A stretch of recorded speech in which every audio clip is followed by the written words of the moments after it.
दिल्ली के जहांगीरपुरी में हनुमान जयंती के मौके पर हुई हिंसा के बाद अब प्रशासन ने सख्ती दिखाना शुरू कर दिया है। जहांगीरपुरी में एमसीडी ने आज सुबह बुलडोजर से कई अवैध कब्जों को खाली कराया और सड़कों पर अवैध निर्माण को भी ध्वस्त किया।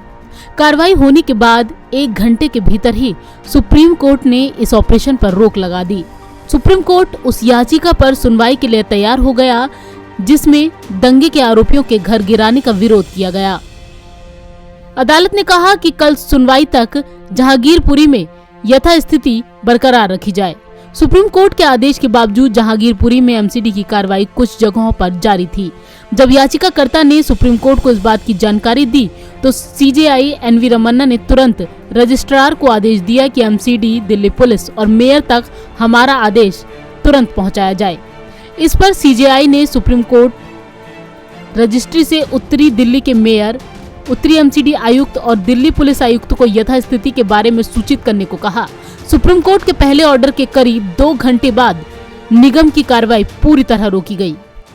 नहीं, एनक्रोचमेंट ड्राइव रुक गया है।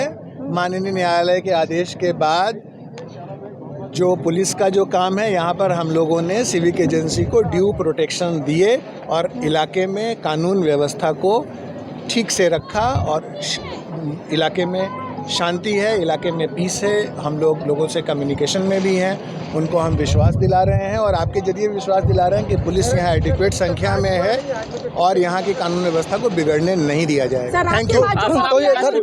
इससे पहले जब ऑपरेशन बुलडोजर को लेकर दिल्ली के स्पेशल पुलिस कमिश्नर दीपेंद्र पाठक से सवाल किया गया तो उन्होंने कहा था कि सुप्रीम कोर्ट के आदेश पर म्युनिसिपल कॉर्पोरेशन फैसला लेगी।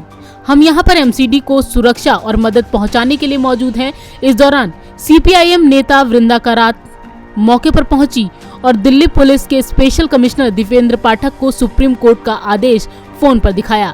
नॉर्थ एमसीडी के मेयर ने अवैध अतिक्रमण हटाने की कार्रवाई को सही ठहराया है। उन्होंने कहा है कि जो भी एक्शन लिया जा रहा है वो नियमों के मुताबिक है। सरकारी जमीनों से अतिक्रमण हटाया जा रहा है। ये हमारी रूटीन कार्रवाई है, ये कोई आज नहीं हो रही है, ये डेली कहीं न कहीं ये कार्रवाई, इस तरह की कार्रवाई होती है। यहाँ के लिए बहुत कंप्लेन था, यहाँ के आरडब्ल्यू वालों ने कंप्लेन किया था, यहाँ के लोकल नागरिक कंप्लेन किया था। यहाँ की वो स्थिति थी, आप यदि साइकिल या मोटरसाइकिल लेके जाते आप निकल नहीं पाते और कहीं ज़रा सा कोई किसी में टच हो गया तो लोग झगड़ा करने के लिए तैयार हो जाते थे, मरने मारने के लिए तैयार हो जाते थे। भगत जी, जिस तरीके से पुलिस प्रशासन भी है, दूसरी बटालियन भी है, एमसीडी भी है, आज नहीं तो कल ये सब लोग जो है यहाँ से हट जाएगा, स्थिति सामान्य हो जाएगी। कहीं ऐसा तो नहीं कि बाद में भी ये अतिक्रमण हो जाए? नहीं, बाद में नहीं होगा, इस पर निगरानी रखी जाएगी और हम लोगों ने पूरे उत्तरी दिल्ली नगर निगम में इस तरह की कार्रवाई प्रारंभ किया है। क्या लग रहा है, जिन लोगों पे एनएसए लगाया गया है उनके खिलाफ भी कुछ निगम को भी सब कार्रवाई करनी चाहिए? हाँ, चल रही, विचार चल रही है, मीटिंग चल रहा है, निश्चित रूप से कोई न कोई कार्रवाई जरूर होगी, पूरी होगी, 100% होगी। देखिए, ये कार्रवाई जो अवैध निर्माण था उसके खिलाफ आज की गई है और ये कार्रवाई लगातार दिल्ली नगर निगम कर रहा है। लेकिन आज जो इस प्रकार की स्थिति है और जो इस प्रकार का समय है, सिर्फ इसलिए लोगों की नज़र में आया, लेकिन नगर निगम इसमें लगातार इस प्रकार की कार्रवाई कर रहा है और यहाँ पर तो इस प्रकार कब्जे थे कि आदमी निकलना भी दूभर था। सुप्रीम कोर्ट ने भी अब रोक लगा दी गई। देखिए, सुप्रीम कोर्ट अगर अवैध निर्माणों पर या अवैध जो रस्ते घेरे हुए उन पर रोक लगाता है, लेकिन रोक नहीं लगवाई, उसमें थोड़ी कल तक की सुनवाई के लिए उन्होंने कहा कि 1 दिन रुकिए, उसके बाद इस पर कोई कार्रवाई की। देखिए, एक सवाल है, जिस तरीके से 5 जो आरोपी उनके ऊपर एनएसए लगाई गया है, क्या उनके घरों पर भी कार्रवाई होनी चाहिए? अगर उनके घर भी अवैध है तो उनके ऊपर भी कार्रवाई होनी चाहिए। जहांगीरपुरी में हिंसा वाली जगह पर अवैध संपत्तियों और अतिक्रमण पर एमसीडी ने कार्रवाई की। जिनकी संपत्तियों पर कार्रवाई हुई है वो लोग इस दौरान रोते नजर आए। लोगों ने एमसीडी की कार्रवाई को गलत बताया है और विरोध भी किया। आप क्या तोड़ेंगे, क्या फोड़ेंगे, जो कर दिए सारा काम। कब से आपकी दुकान है? 1977 से अलॉटमेंट की दुकान है, पूरी डॉक्यूमेंट है जो कि मैं लेके घूम रहा हूँ। मैं कह रहा हूँ देखिए, पहले 1977 से अलॉटमेंट की दुकान है, पक्की दुकान है, कागज देखिए, कोई अफसर आने का आगे तैयार नहीं, बुलडोजर पीछे से लगा, कोई नोटिस नहीं है, कोई नोटिस नहीं है, कुछ नहीं। कितने दिन से चला रहे, क्या काम था आपका? हमारा गुप्ता जूस कॉर्नर के नाम से जूस बेचते थे।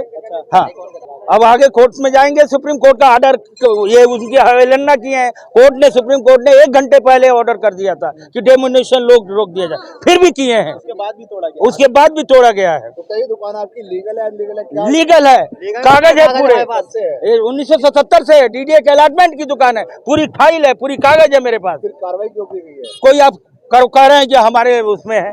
बता दें कि इस अभियान के लिए पूरे इलाके को छावनी में तब्दील कर दिया गया था। किसी तरह की अनहोनी को रोकने के लिए ड्रोन से भी मदद ली जा रही थी और सुरक्षा बलों को छत पर तैनात कर दिया गया। नॉर्थ एमसीडी की ये कार्रवाई आज सुबह से शुरू हुई और 21 अप्रैल को भी चलने वाली थी, मगर अब मामला सुप्रीम कोर्ट में विचाराधीन हो गया है और सुप्रीम कोर्ट के आदेश के बाद ही कोई एक्शन होगा। दिल्ली से अनिल कुमार के साथ संगीता सिंह की रिपोर्ट, नवोदय टाइम्स।